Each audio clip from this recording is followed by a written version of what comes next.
everyone. Welcome to 80s TV Ladies, the podcast that looks at female-driven TV shows from the 1980s. I'm Sharon Johnson. And I'm Susan Lambert Hatam. We're your hosts today, talking about ladies of the 80s television style. Now, last time, we just started our dive into the action comedy show Scarecrow and Mrs. King, starring Kate Jackson and Bruce Boxleitner. Today, we're going to continue our examination of this 80s female-driven show. So welcome to Season 1, Episode 2 of 80s TV Ladies, or as I like to refer to this episode, Miss Jackson, if you're nasty. We're going to be looking at the first season of 4 seasons. This season ran from October 3rd, 1983 to May 7th, 1984. The show is about a divorced mother of 2 who is unexpectedly drafted into working for a government agency and becomes a spy. Today, we're going to look at a couple of key episodes in Season 1 that I think stand out for a few reasons and talk a little bit about the change in showrunners that happened mid-season. A little bit unusual for a television show, though not unheard of. But we're also going to look at an injury on set, and it affected a couple of episodes that came after. But before we get into all of that, a little housekeeping. If you want to find out more about us or the TV shows we're talking about, go to our website, 80stvladies.com. You can check out episodes, let us know what your favorite ladies of the 80s television shows are, and let us know what you think we should be talking about. Like, what determines an 80s TV ladies show? Let's get into it. Let's do it. Oh, it's fun to be a mom and it's fun to be a spy. It's fun to be a spy and a mom. It's fun to be a mom and it's fun to be a spy. It's fun to be a spy and a mom. In this season, Kate Jackson got injured. She apparently tore all the ligaments in her ankle. Ow. Jumping down some stairs. Now, I haven't been able to determine what part. I was sort of looking closely at some of those early episodes. We know that in episode 6, the episode we're going to talk about today, Kate Jackson is wearing a big boot on her leg. So my guess is that episode 5 is when she injured it, and they probably had to shoot around her. So I think there is a lot of the next few episodes in the early part of the season where there's a lot of Kate Jackson sitting on a desk, Kate Jackson driving in a car. I can only imagine how difficult it must have been for production for a show that was still kind of finding its way as new shows. It takes a while to kind of everybody get in a rhythm and everything, and to have one of your leads be injured in that way and their mobility be hampered in that way, and all the difficulties that must have caused. Well, and it's not just a drama. So it is action was a big part of the season. One of the most fun parts of the season, I thought. I thought the stunts in season 1 and season 2 were pretty strong. So in episode 6, which is also called Always Look a Gift Horse in the Mouth, I'm going to synopsize this for us. So Amanda must befriend Princess Penny, a U.S. citizen who's married to a prince from a foreign country, and their lives are threatened when they visit the United States. So Lee and Amanda have to protect them. And somehow they end up on a ranch, and they're on a horse, and all of this with apparently Kate Jackson in a boot. So most of it's her stunt woman on a horse, I think. But what I did find really great is there's this moment where Kate Jackson, as Amanda King, has to be at the fancy party with the prince and princess, and she's in her nice dress, but she's got this big, old, awkward boot on her leg, and they sort of write it off as she injured it, teaching her boys, how to slide into, home base.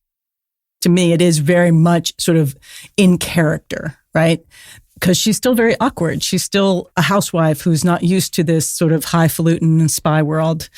And so she feels very awkward, and that in itself is a physical embodiment of her awkwardness. And so I actually thought it really worked for the show. I give credit to the writers for that, for coming up with a reason for it that was very much in character. It's not always easy to work something like that into a show, and I think they did a good job with it. And I don't know that they really spent a lot of time sort of mentioning it beyond that. Perhaps they had to do it in this show because they were so far into production for it and they had no choice. They couldn't find another way around to try to figure out or how to shoot this thing without letting you see that she had this big boot thing on her foot. So, and I give her credit too for soldiering on. I mean, she must have been in a lot of pain. I've never torn ligaments in my ankle, but it sounds really painful. I don't know if we'll ever get to talk to her, but she really, kind of had her pick coming off of Charlie's Angels of what she was going to do. And so I think she was looking for a half-hour comedy, is what I've read, but then came across the script and I think was really charmed by the script and by the sort of romantic action spy detective duo is sort of something, again, you see it every once in a while. I think the Mr. and Mrs. Smith, wasn't there that movie? But the action comedy in television has really gone by the wayside. And I kind of miss it. I kind of also miss the buddy comedy and even the romantic comedy. I'm a big Dashiell Hammett fan who wrote not only The Maltese Falcon, but he also wrote the Thin Man series. And that was a husband and wife getting drunk and solving crimes and having a grand old time.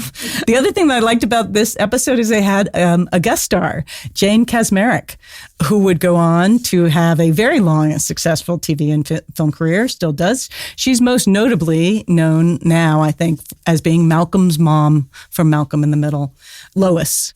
And in 1983, she starred not only in A Scarecrow Mrs. King, but also a Remington Steele episode. And she did a 3-show arc on St. Elsewhere. So I thought that was cool. It's always nice when you're like, oh, wait, look, that's her. That's it. Who's that? It's one of the fun things about this show, the, hey, it's that guy, or hey, it's that woman, that comes up as you watch the show. Somebody then who, like Jane, was just maybe starting their career, but now is much more well known. It's kind of fun. Yeah, I love that. I mean, you see that a lot in a lot of the 80s. And it's amazing how many times they actually use the same actor to play different characters on the same show, which is sort of weird. You'd never be able to do that now. And also just how many character actors you saw and that were just in everything. So one of the other guest actors in this show is Richard Narita, who is a Japanese American actor who is in so many shows from the 70s and 80s. What's notable for me is he actually played an agent. He played IFF agent Dane, and he's actually in 2 episodes. So when those happened, I was really sort of hoping they'd keep bringing back and really identify other agents in the agency besides the core group of Francine and Lee and Amanda. They don't. But it was interesting to note for me that it was, again, one of the few agents of color in the show. So I appreciated that. Oh, there was one other thing I had to say about Richard Narita, because again, this is what I was saying. These character actors would basically just be in everything, right? They'd get cast in one show and then another show and then another show.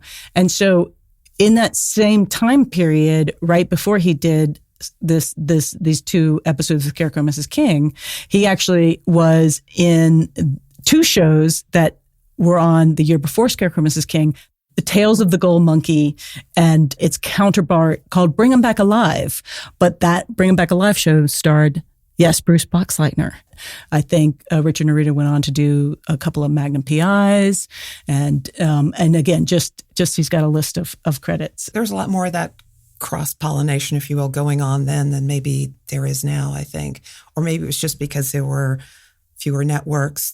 It's easier to see that the work that character actors like that are doing because now it's impossible to see everything. So yeah, but I don't think I think you're right. It's really hard to do that. I think now you really want to get yourself on a show and stay there if you're an actor. So again, those were my notable thoughts about that episode. The other thing is it was written by Peter Lovecourt, who wrote a lot of 70s and 80s shows and wrote a lot of Scarecrow. He wrote 2 of the episodes we're talking about today. Well, as it happens, he also wrote the episode that's one of my favorites from that season. It's episode 13. It's called I Am Not, Nor Have I Ever Been a Spy. And in this episode, Amanda has partial memory loss and doesn't remember working for the IFS. she and Lee go to a hot dog stand to pick up a note from a source. It's a drop that he's used for a long time with this source. But unbeknownst to them, there's some terrorists who've sort of figured it out and are waiting to intercept the note when Scarecrow picks it up. They don't know whether Scarecrow's a man or a woman. They just know that this person's coming. So when she picks up the order due to circumstances, they grab her, throw her in their car, and off they go. I mean, Lee tries to chase them down, but isn't able to. And then when they're interrogating her, it was when she utters the famous line that is the title of this episode. And she manages to escape, and in doing so, hops into the car that they stole, that they used to kidnap her, and gets in a crash, which causes her to lose her memory. So the rest of the show is her memory kind of slowly piecemeal coming back so they can try to figure out what happened or what it is these guys were up to and try to stop them. And as I think about it too, I realize how little, let's say, walking around she did, despite the fact that she was kidnapped. She did a lot of sitting in chairs, laying in hospital beds, that kind of thing.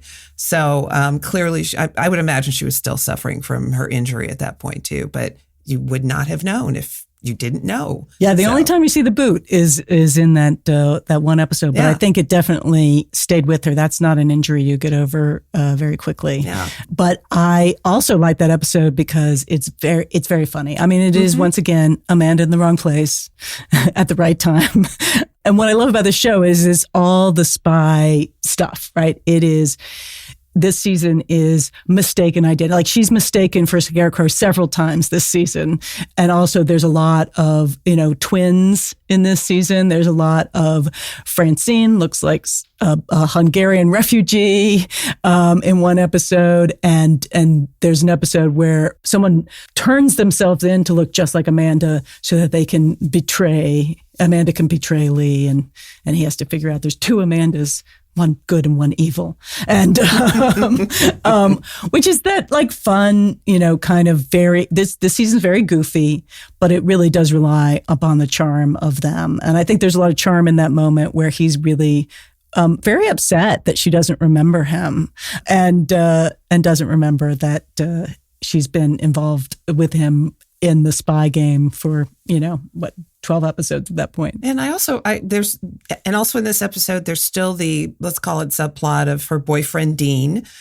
She was supposed to have lunch with his mother that day. And of course, getting kidnapped and losing her memory, she missed it. The Dean we never really see. And I think at some point he just sort of disappears from the scene, but and rightly so. But at this point, there was still this attempt by the show to separate her life before she met Scarecrow from her life after.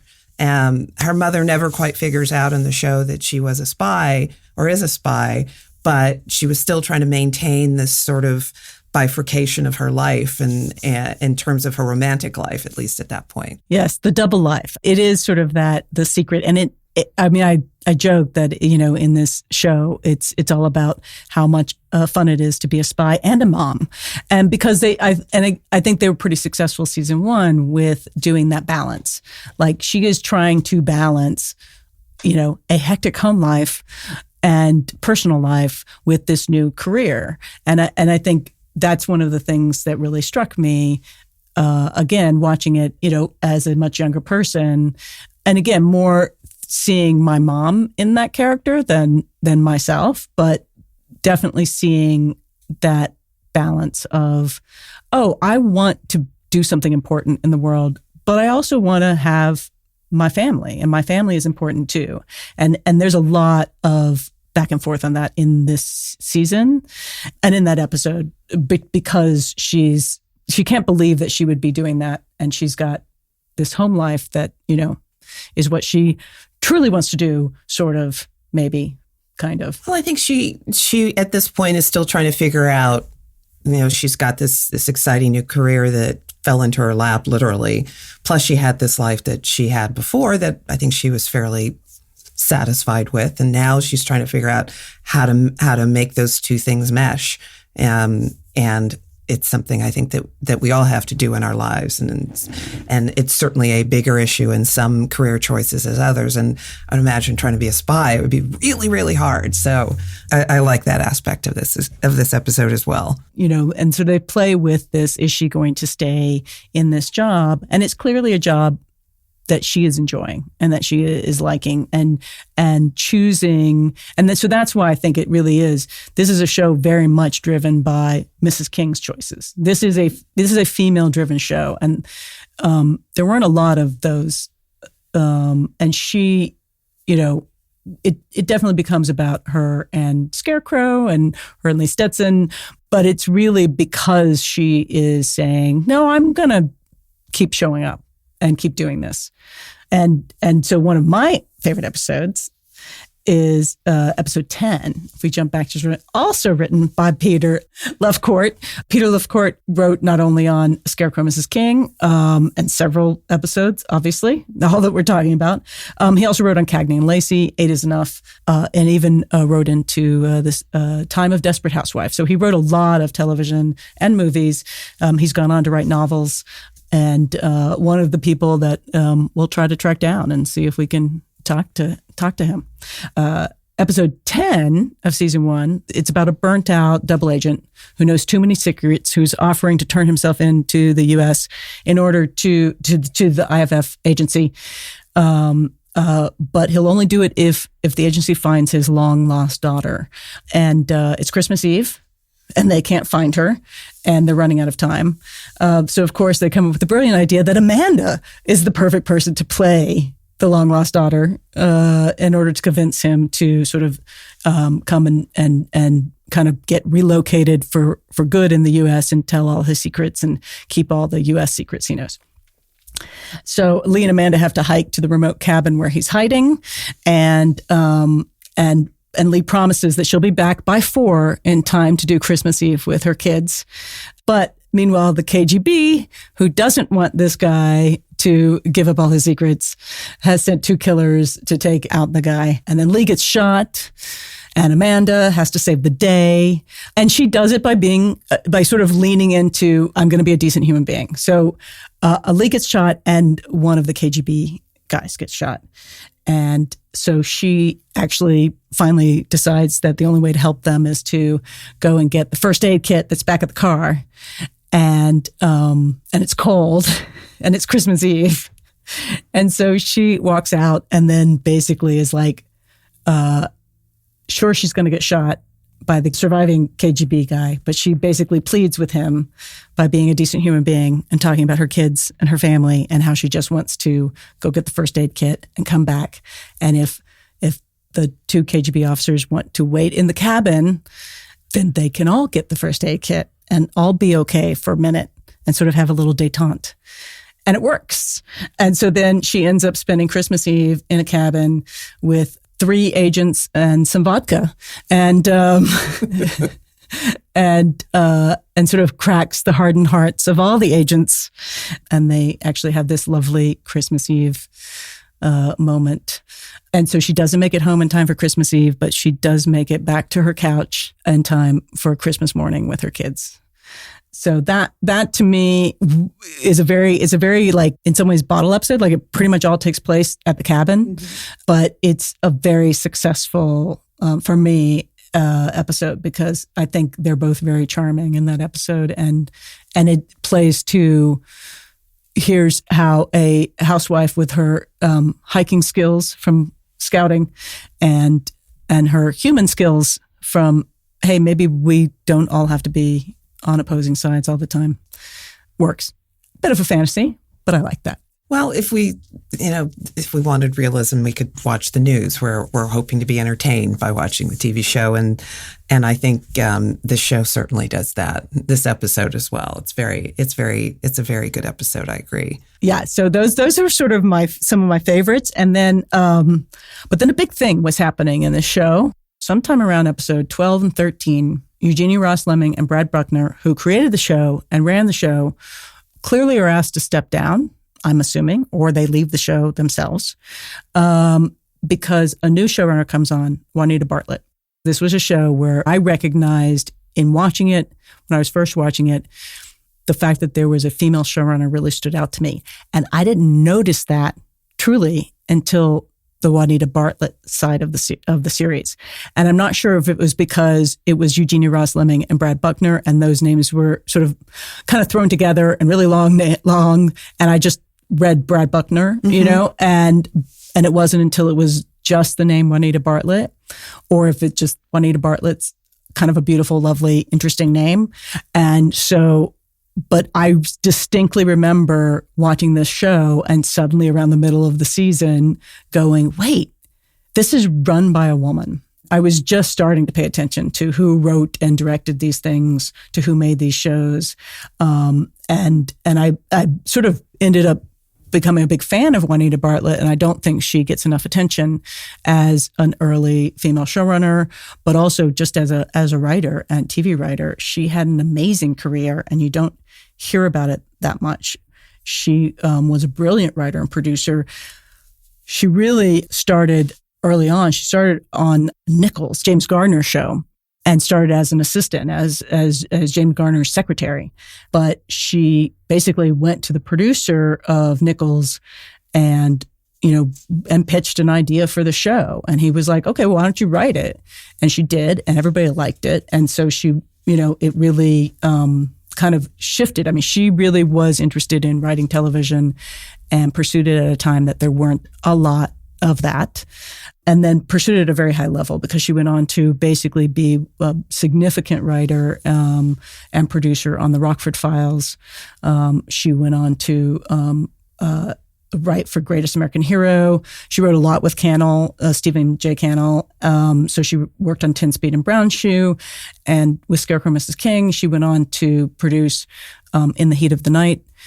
With Carol O'Connor. And so she had this kind of amazing career and then kind of disappeared. And no one ever heard about her. And not as much as you hear about the David Chases and obviously Stephen J. Cannell, but she worked very closely with Stephen Cannell. And so I'd always sort of been really fascinated by her. My husband, too, who's a big Rockford Files fan. And so one year we're in New York. So this is my Juanita Bartlett story. Are we ready? Excited? Yes, please. We are visiting New York, and we're talking about Juanita Bartlett, walking the streets of New York, and we realize she lives in New York. And so we decide to look her up. So we basically, Google Juanita Bartlett and basically end up finding a phone number for Juanita Bartlett. And this is 2013. Wow. Juanita Bartlett's pretty old, but we reach her. We call her and we reach her. And we basically are like, hey, we're big fans. We're in New York. We'd love to take you to coffee or something. And we never do this. Like, I've never done this. She's super lovely. She sounds pretty old, and it happens that the time that we're there is this giant snowstorm in New York. So ultimately we set this date, and the next day basically we call her and she's like, I am not leaving my apartment. It is very cold and snowy out there. And we're like, we totally understand that. We're sorry. But we'll be back. And when we come back, can we call you and do this again? And she says, yes. So we leave New York, come back to LA, and we're like, okay, next time we're in New York, we're going to do this. And then Juanita Bartlett dies in 2014, and we don't get to see Juanita Bartlett and meet her. So we almost met Juanita Bartlett, and I think we would have been just real total goofballs if we had, and she probably would have thought we were crazy and a little bit stalkery. I have a feeling she would have loved it. Maybe so. So I have very fond thoughts of Juanita Bartlett, and I think that's a beautiful time to take a break. So we'll take a little break, and we'll be back to talk about more of season 1. Hello, and welcome back to 80s TV Ladies. And joining us for the second half is going to be a very special guest. We have Richard Hatam. Okay, let's be honest. It's not that special. I just walked in from the house. Okay. I've come all the way from my office to your office. He is also my husband. Full disclosure. And I'm honored to be here, 80s TV ladies.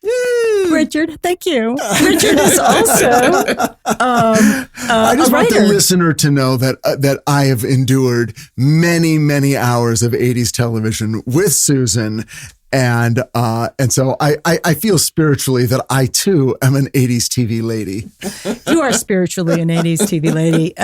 This podcast definitely started because during pandemic, Rich and I started watching just consuming 80s television shows like they were bags of potato chips. Yeah. Well, it was Hardcastle and McCormick we started with because that's our show. Some people have a song, we have a show, and that show is Hardcastle and McCormick. So, send your thoughts and prayers. Hey, you know what? Everybody needs a show.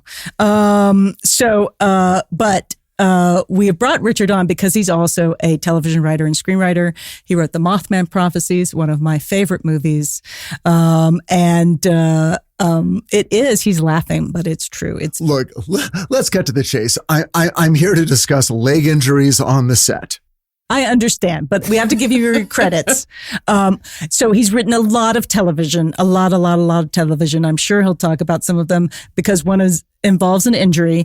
But he's currently on HBO Max Titans. Yeah, Season 4. He's working on season 4. I've never, for those of you listening who know me, you know that I've never seen a season 4 of anything. This is the first time I've been on a show longer than one season. In fact, thinking about the season of the show that I did with the leg injury, can we talk about it, or do you want to? So we brought him on specifically to talk about leg injuries on set. I was told I would be discussing a leg injury because we were talking I'm about only prepared to discuss leg injuries. Kate Jackson was injured on the set of Scarecrow Mrs. King. She was the lead. She was a producer on the show, and she was injured in episode 5, we think, of the show. Right. I remember watching that one. Do we know how she got injured? She was apparently during the episode. I don't know if they were shooting, but she basically kind of jumped down 2 stairs. She jumped downstairs. It wasn't a huge stunt, but it was a bit of a action. And apparently her ankle went pop, pop, pop, and she tore all the ligaments in her ankle. That sounds like Magnitude from Community. Pop, pop. Well, it's funny that it wasn't like, jumping out of a moving car, or something like that. So in 2012 and 2013, I worked on Grimm. And when we were watching Scarecrow Mrs. King and, she had her leg injury, it didn't occur to me for a while that had actually been a part of my experience on my episode. So I wrote 4 episodes. This was the 4th of the 4 episodes, One Angry Fuchs Bow.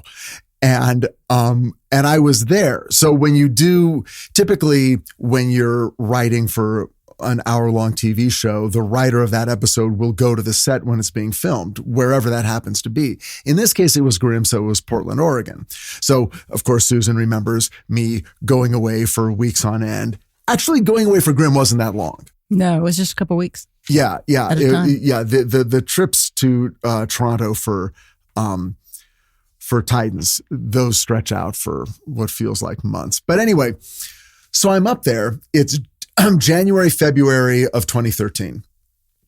And we're in the middle of filming. So we've started filming the episode, but now it's a weekend. It happens to be Super Bowl weekend. So Akela was up there, Akela Cooper, because I think her episode was either coming up. I guess she was prepping her episode, which was going to film next. And so a bunch of us went to a local Portland bar and watched the Super Bowl. So it was me and Akela and Silas and Claire and David and Bree.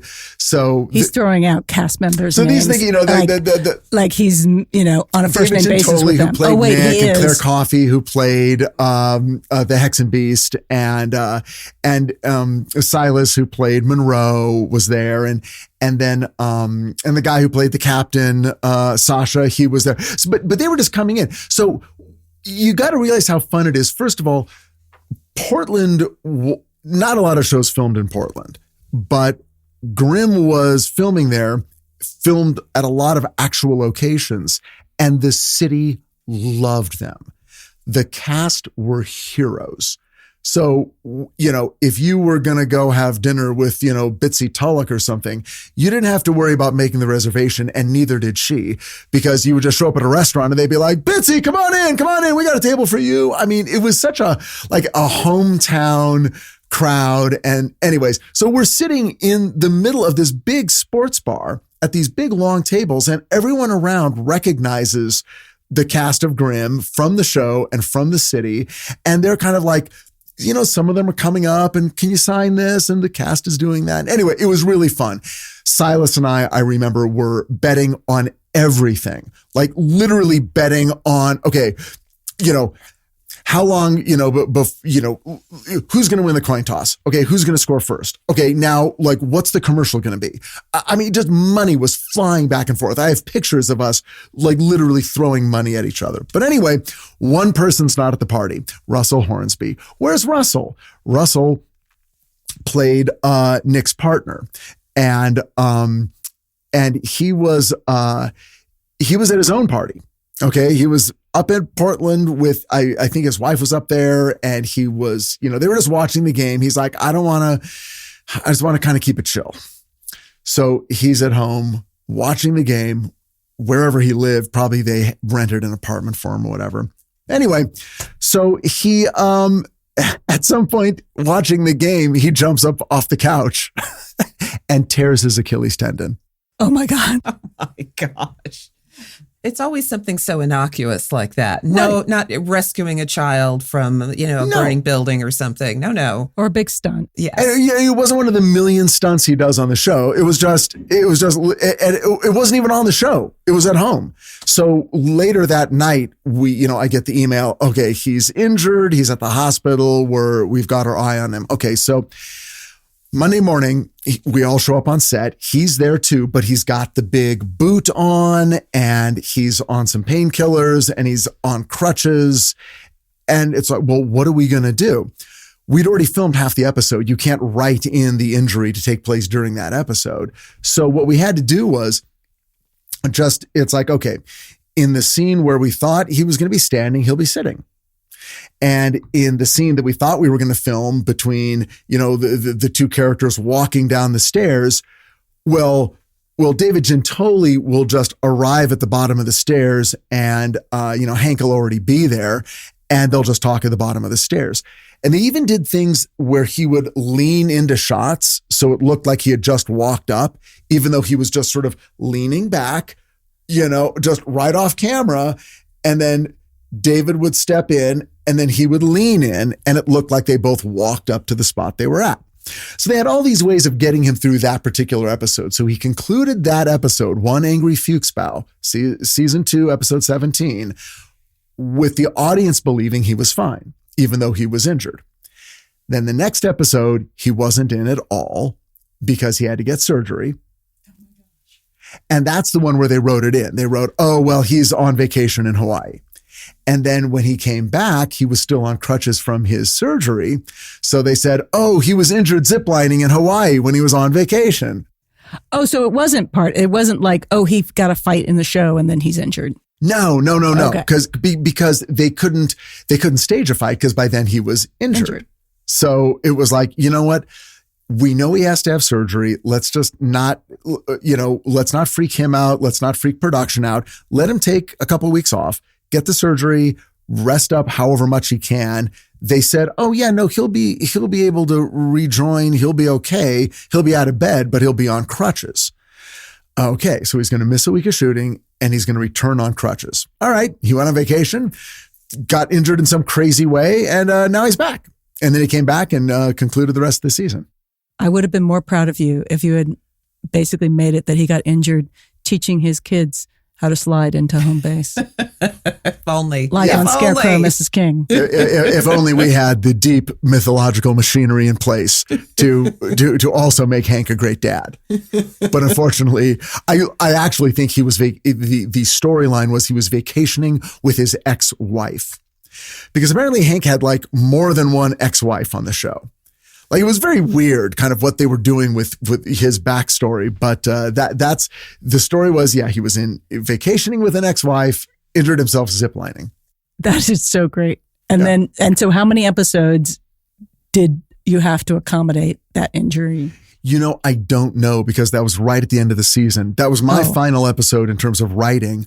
And then Jim and David wrote like the last few episodes of the season, which they typically would do. Usually the end of the season was a 2-parter, and they would write it. So by the time I got back from Portland, the writer's room had been disbanded for the season, because it's like, okay, we've broken all the stories, and now it's just a matter of, David and Jim finishing up. And so I was basically on break, and then that was the end of season 2. And then I didn't come back for season 3. So that was really the last thing that happened to me on the show, was witnessing Russell trying to negotiate around with a giant boot on his leg.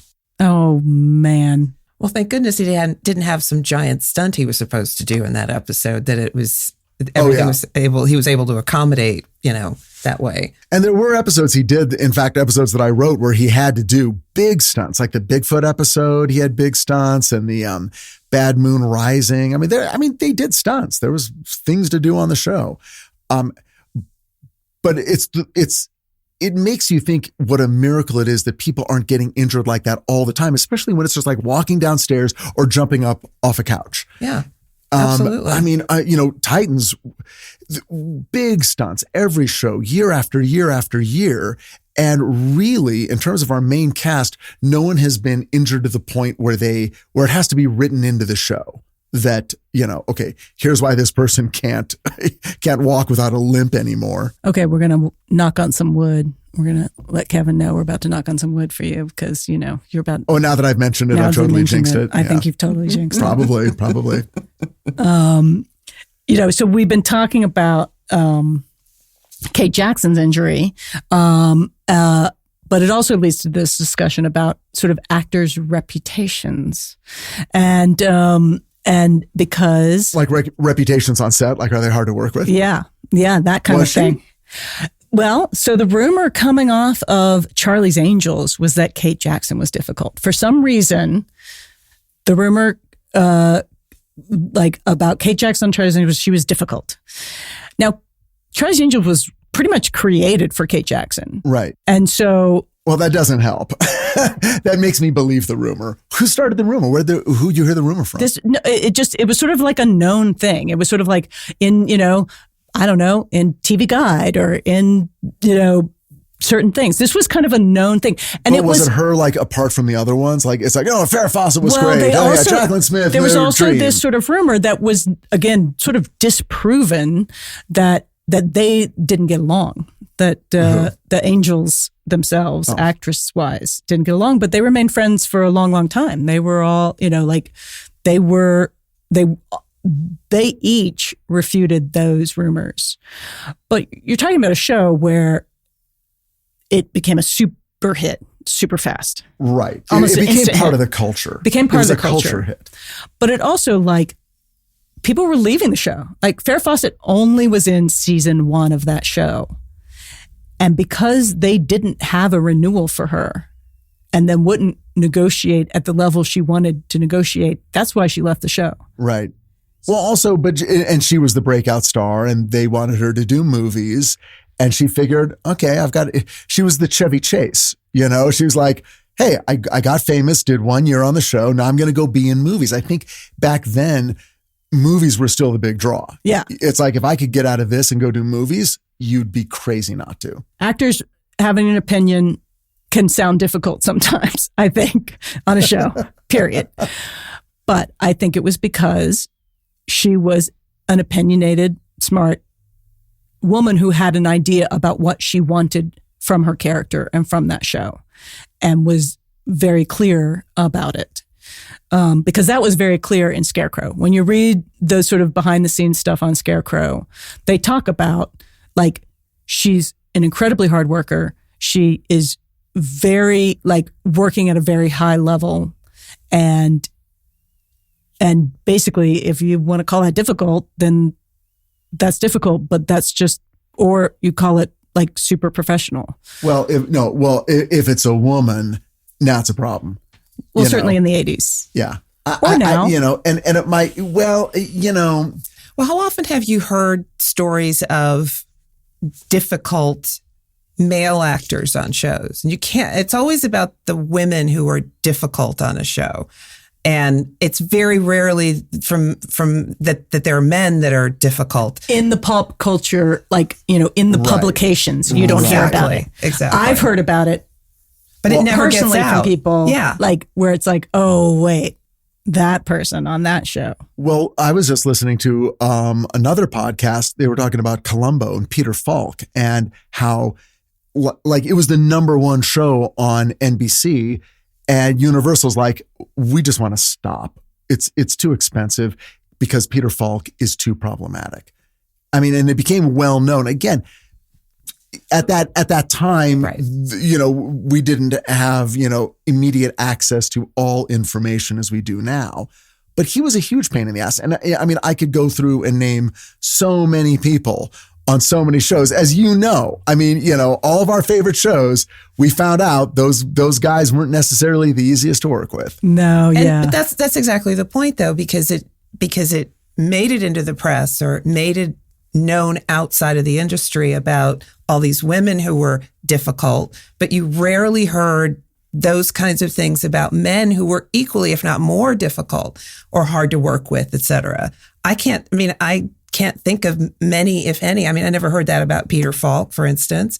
I think back to when Desperate Housewives was big, and there was a lot of talk in the press about how they all didn't get along.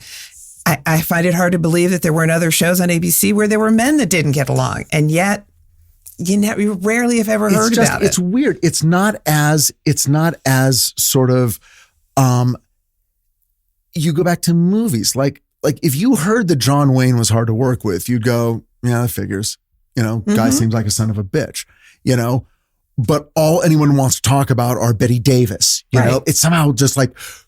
It's like more compelling to hear that. And I don't know. I mean, obviously it has something to do with the fact that they're women. I don't know if it's like, because it's a kind of misogyny, or if it's just, we perceive of female stars in a particular way. Betty Davis, I guess you're not surprised, but if there's a female star who presents as non-aggressive and friendly and funny and goofy, and then you hear, oh my God, she's a monster. Then it's like, oh my God, what do we think? Our icon dreams have been shattered or something. But I think where you're going is that those rumors weren't true. She was a producer on the show. She was a producer on the show. She helped create the show. So what's funny is, there was, again, in order to kind of research this stuff, like it's basically TV guides, Starlog magazines, right, and very reliable sources. But even as I think that so one of the TV guide references that I found when I was Googling Kate Jackson and Scarecrow Mrs. King was literally someone writing into TV Guide in 2007. What? And saying, well, I heard Kate Jackson was difficult on Charlie's Angels. Did she learn her lesson and change her ways for Scarecrow Mrs. King? Signed, Jacqueline Smith. And thankfully, the answer was well, let's talk about this for a minute, and actually sort of address the fact that, being, that she was a producer on the show, and that she was, actually not known to be difficult, and on Charlie's Angels, in retrospect, when it comes out that right. Actually they're really nobody really pointed to anything, right? And I'm sure the standard was much higher. I'm sure, again, within the business, there was, my guess is that women had to be a lot more concerned with how they were coming off. I think they still do in so many ways. And women of color, especially, I've seen it numerous times where it will become clear. Someone will inform me, typically because I'm a white man on the set, but someone will inform me that actress that you're dealing with and that you think is great, But one of the reasons is because that person feels they have to be extra careful not to be seen as anything other than 100% cooperative and friendly and ready to work, because people will believe the reputation so quickly. And those are people who are going to hire you or not hire you. And I'm sure Kate Jackson, although she was doing well, didn't want a reputation and had to worry about it in a way that other people didn't. Clearly, Peter Falk was not worried about his next job. No. So I'm going to read a little Kate Jackson quote from a TV Guide in 1984. So this is Kate Jackson, who played housewife turned spy Amanda King, told TV Guide in 1984, "Yes, I had my say about Charlie's Angels. Why is that such a big deal? We're not robots, though some people would like that. I was getting up at 4 or 5 in the morning, pouring my life into it. TNA, that's all anybody wanted to talk about. But I knew we had to have story and character." What's TNA? Okay, now you're just being funny. I think maybe some people don't know what you're referring to. Charlie's Angels was known as TNA Television, which is nuts. And I don't know if we can say that on a podcast, but it's mine, so I think I can. Well, you're pouring your life into it. I'm pouring my life into it. Her attitude did indeed carry over to Scarecrow, and the actress saw no need to back away from it. "I work 12 or 14 hours a day," she said. "I'm working. It's Saturday night. And that's why I can get so distressed and crazy and start yelling and screaming at the studio. We got to do this. We got to do that. I'm giving my life to this business." They were working on a Saturday night? Apparently so. Wow. "Let's make it as good as we can. I'm sure some people think of me as a pain, but when you have 13 weeks at best, you can lose an audience very quickly." Yeah, and I can't afford that. I guarantee George Papard never felt he had to explain why he was the way he was on the set of the A-Team. Everyone just knew. Famously, again, you didn't hear about it in the trades or in, pop culture magazines of the time, but I know for a fact that on the A-Team, they basically could not put George Papard and Mr. T in the same scenes for a lot of the later seasons of the A-Team. Yeah. Oh, and difficult. And look, difficult can express itself in many ways. Difficult can be, we can't film after lunch with a particular actor. And I'm not talking about George Papard, but well, this particular actor likes to drink his lunch. So make sure you get all his scenes in the morning because he will be of no use to you in the afternoon. These are major network stars. I'm not going to name names, but man, you know who these people are. If I named the names, you'd go, "You kidding me?" And it's like, nope. It was an effort to get them on set sober. And this goes all the way back in Hollywood. But again, well, it wouldn't be right to talk about men that way. Come on, because men are running the studio. Yep. Sorry, 80s TV ladies. Hate to be the one to bring the room down. Thanks a lot, Richard, for coming on to explain misogyny to us. Ladies, let me explain misogyny. Now, there's this thing. Actually, no, it is what it was, and it is what it is. There's no question about it, and it's nice to think that as we go forward, some of this will change, and also as we look back, that there'll be a reexamination of people like Kate Jackson and a recognition that whatever reputation she had for being difficult, was it earned? Was it really, was she someone who, again, couldn't film afternoon, or was she just someone just was like, we need to make it better? Well, I mean, I think she was we need to make it better. Yeah, everything you hear is not, she wasn't being difficult because she didn't want to show up, or she was clearly showing up with her, a broken foot. And she clearly was trying to show up in later seasons when things got really dark for her, with a serious cancer diagnosis. But again, you weren't allowed, kind of to show fear or injury, right? Mm-hmm. And you're certainly not allowed to show an emotion and being overly passionate about a piece if you're not as much allowed if you're a woman. And in the it's 80s, just, and it's or still, now. And it's still, it's still a culture that isn't used to hearing from women from a place of power. So, and I'm talking about from the heads of the studios all the way down to the guys working on the set. It hits different, and people's level of maturity is not always what you want it to be.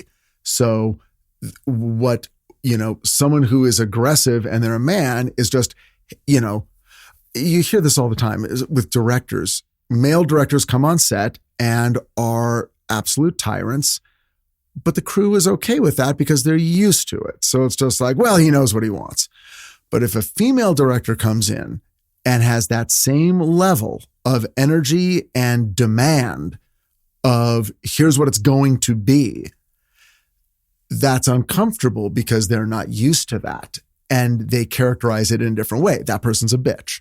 Oh, look out. This one's you don't want to get on her wrong side, and people will warn you. People have warned me walking onto the set of shows I'm producing and warning me, oh, look out for this director we got, this woman we got, she's tough. And I'm like, I've just spent 2 weeks in prep meetings with this person. They're fine. They know what they're doing. I know it's your first day with her, but I don't know what the hell you're talking about. They're like every other director I'm working with. They come in, they've got a lot of work they need to get done. And they're probably anticipating a lot of blowback from you guys anyway, one way or the other. Hey, she doesn't know what she's doing. That's the other side.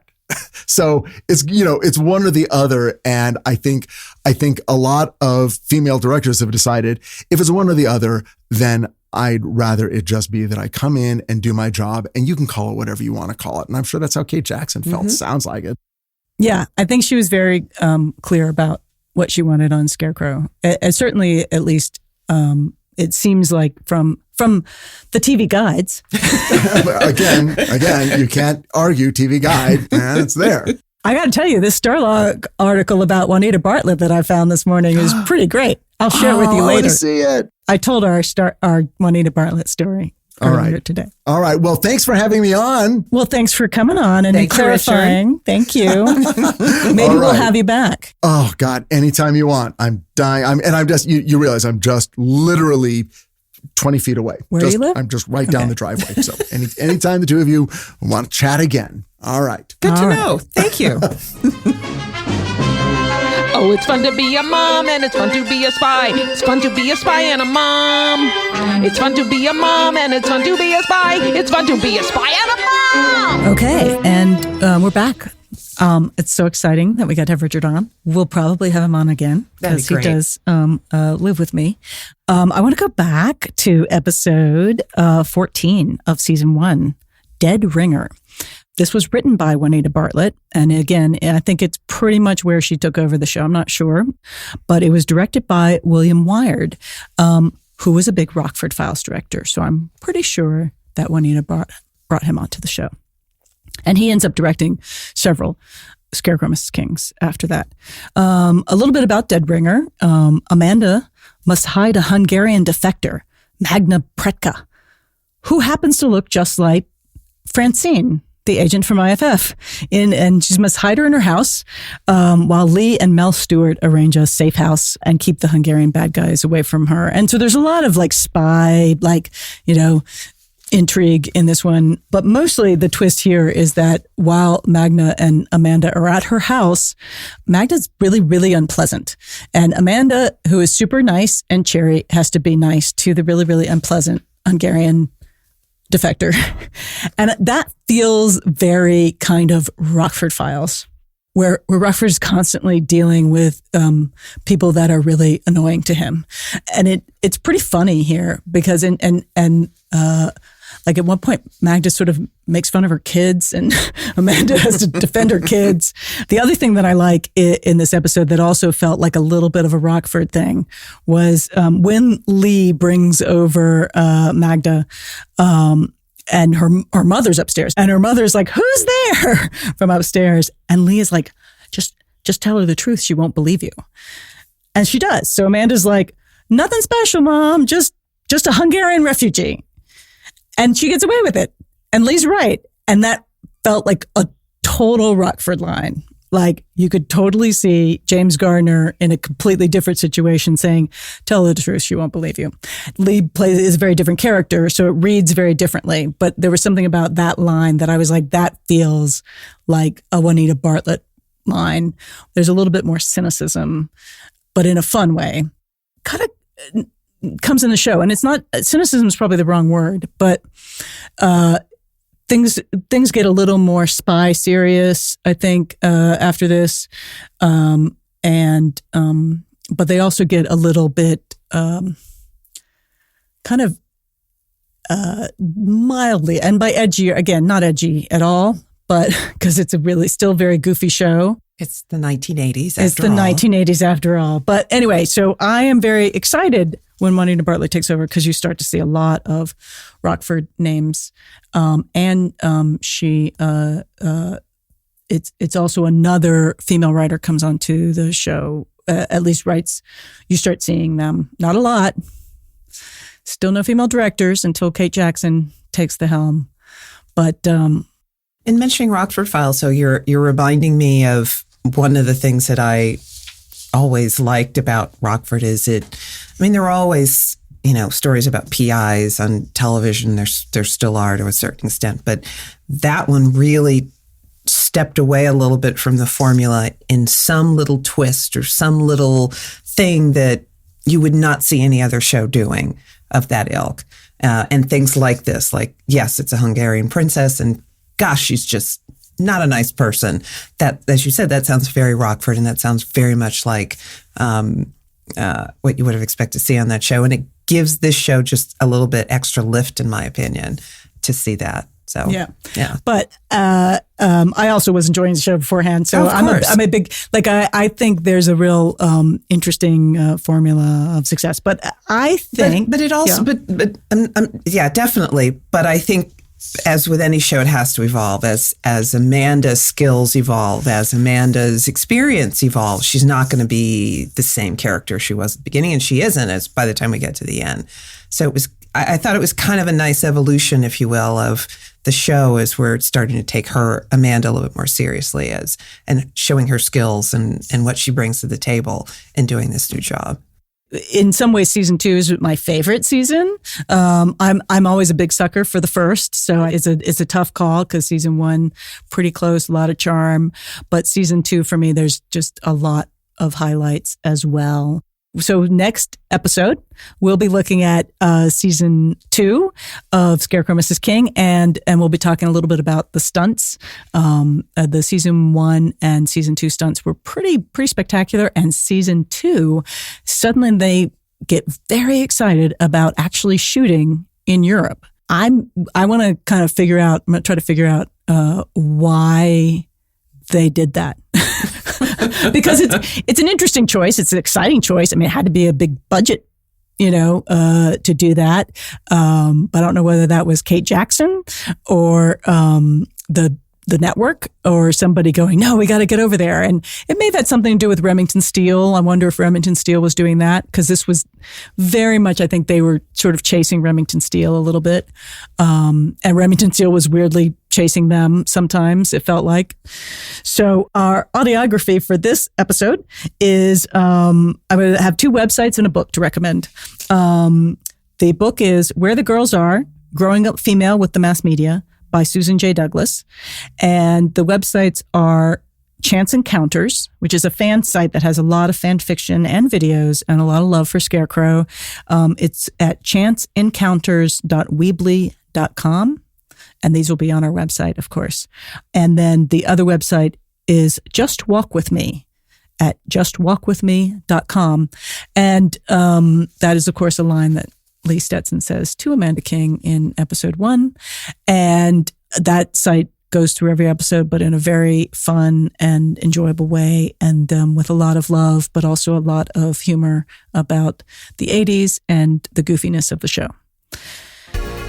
So to wrap up, we have some thank yous for today. We want to give a shout out to our audio engineer, Kevin Ducey, co-producer, Melissa Roth. Thanks, Melissa. Melissa's over there on the microphone correcting me when I get it wrong. Thank you. Thank you for having me. I also want to shout out the guys from Astonishing Legends, Forrest Burgess and Scott Philbrick, who've been very helpful to me in starting this podcast. And our other advisors, Chris Stashew and Mike White from Projection Booth and Culture Cast. These guys have been invaluable resources to us. Check out their podcast if you haven't already. And we want to hear from you. What's the 80s ladies-driven TV show that you remember or have heard of or want us to cover? And find out more about us at the website 80stvladies.com. That's 80stvladies.com. And of course, you can follow us on all the social medias. We hope you'll join us for the next episode where we continue our dive into Scarecrow and Mrs. King. We hope 80s TV Ladies brings you joy and laughter and lots of fabulous new and old shows to watch, all of which will lead us forward toward being amazing ladies of the 21st century. That's what you are, Sharon. You too, Susan. Good night.